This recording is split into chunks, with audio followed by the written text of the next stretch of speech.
प्रकाश भाई, सबसे पहले मैं आपके पास आता हूँ।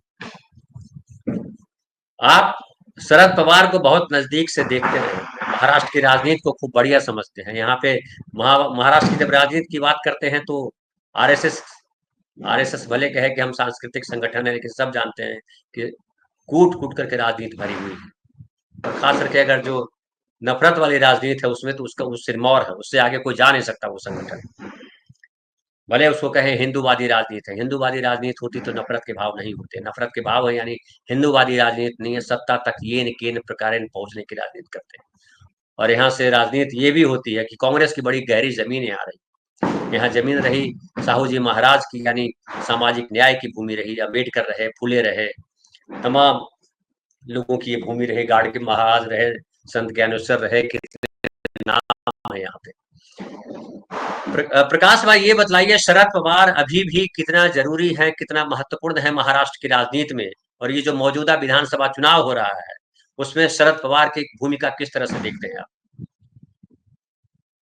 अनम्यूट कर धनंजय लीजिए। देखो, आप महाराष्ट्र से हो, मुंबई से हो, आपको कोई ज्यादा बताने की जरूरत नहीं है। लेकिन हमारे जो बाकी साथी है जो हमको सुन रहे हैं उनके लिए मैं कहना चाहूंगा, देखिए, कुछ भी हो जाए, ऐसा भी हो जाए, लेकिन महाराष्ट्र की जो राजनीति है वो शरद पवार के बिना अधूरी है।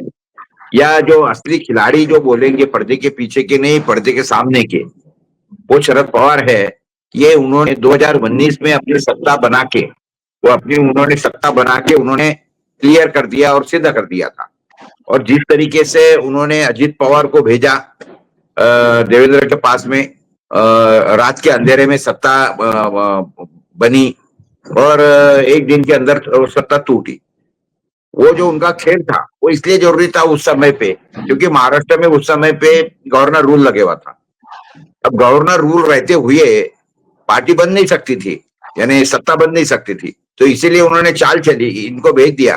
देवेंद्र तो क्या बोलते उसको, पूरा का पूरा सेहरा बांधे बैठा ही था, तो इसीलिए उन्होंने सत्ता में भेजा। सुबह रात के अंधेरे में गवर्नर जो था उस समय पे आरएसएस का कोश्यारी, काली टोपी पहन के बैठा था वो, तो वो उसने गवर्नर रूल हटा दिया। उसके बाद में इनकी सत्ता बना दी और जो चाहिए था शरद पवार को वो हो गया।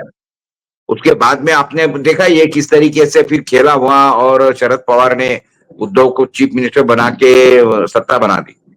तो ये सारा का सारा जो हुआ है, इसके पीछे तो दो ही आदमी की गलती है। एक तो पर्दे के पीछे का अमित शाह और पर्दे के सामने का देवेंद्र फडणवीस।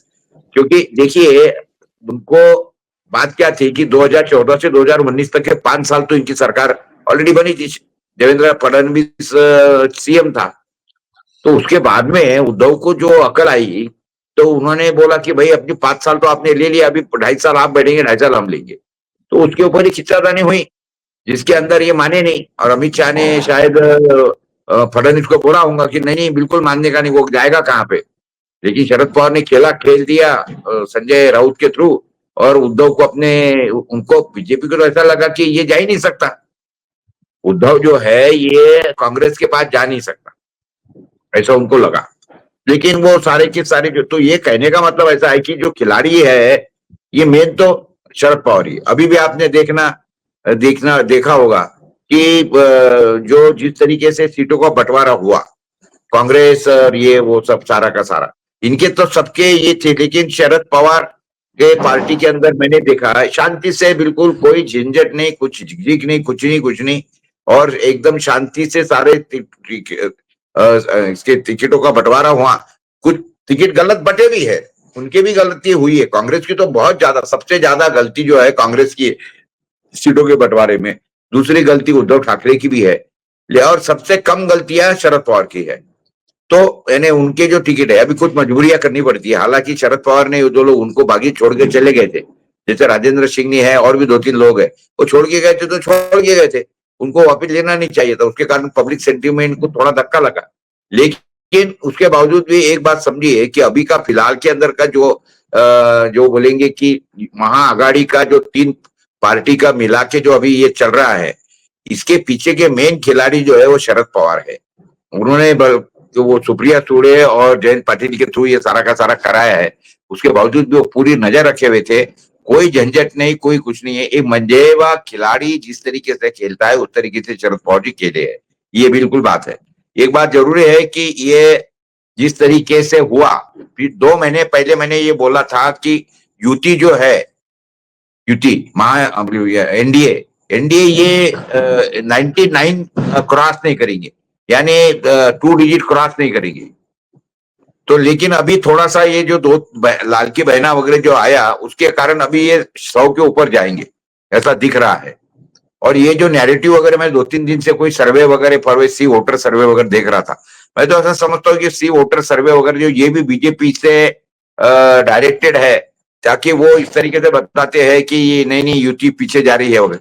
तो ये आघाड़ी वाले लोगों को क्या बोलते हैं उसको गाफिल रखने के लिए, उनको गाफिल रखो और अपना काम करवा लो। क्योंकि हरियाणा में भी वैसे हो रहा था, पार्लियामेंट इलेक्शन के अंदर भी वैसे हो रहा था। और जिस तरीके से ये सारा हुआ, तो ये सर्वे जो है, ये सर्वे जो फालतू खोखले सर्वे रहती है, इसके ऊपर कोई ध्यान देने को कोई मतलब नहीं है। दीज आर आल्सो दी कहने का मतलब नैरेटिव सेट करने के लिए ये सब सर्वे किए जाते हैं। खैर उसको बाजू में रखो, हमारा वो आज का विषय नहीं है। लेकिन जो तरीके से पवार साहब ने पूरा गेम खेला है उसका फर्क तो पड़ेगा। लेकिन ये पूरे इलेक्शन के अंदर या अभी जितने भी वोटर्स खड़े किए गए, वोटर बोलो अपने जो उम्मीदवार खड़े किए गए, उसके अंदर कांग्रेस वालों ने भयंकर गलतियां की है। और उसके बाद में जिस तरीके से सीटों का बंटवारा हुआ है, जितना जो समय लगा, देखो भाजपा ने तो 99 लोगों की पहली यादी तो पहले फेंक दिया था, और उनके जितने भी स्टैंडिंग एमएलए थे सबको ले लिया था उन्होंने, करीब लोगों को। लेकिन इनके तो काफी लेट हुआ, और ये लेट होने के पीछे का रीजन जो था ये कांग्रेस ही थी, कांग्रेस और उद्धव ठाकरे। ये क्योंकि शरद पवार ने जो इशारा दिया था कि जिसकी जितनी ज्यादा सीट है वो हिसाब से सीएम बनेगा, तो वो हिसाब से हर जन ये चाहता है कि भाई मेरे सबसे ज्यादा सीट आए, मेरे सबसे ज्यादा सीट है। तो इसलिए हर जन सीटें ज्यादा लेने पीछे 85 का इनका जो भी बना था, देखा किस तरीके से कांग्रेस ने 85 को क्रॉस करके 102 105 के ऊपर चली गई है। अभी जो क्लियर है वो भी तो 4 तारीख को भी होगा। तो सारा का सारा जो पिक्चर अभी जो क्लियर होगा वो 4 तारीख के बाद भी क्लियर होगा, उसके बाद में सारा चीजें मालूम पड़ेगी। जी धनंजय।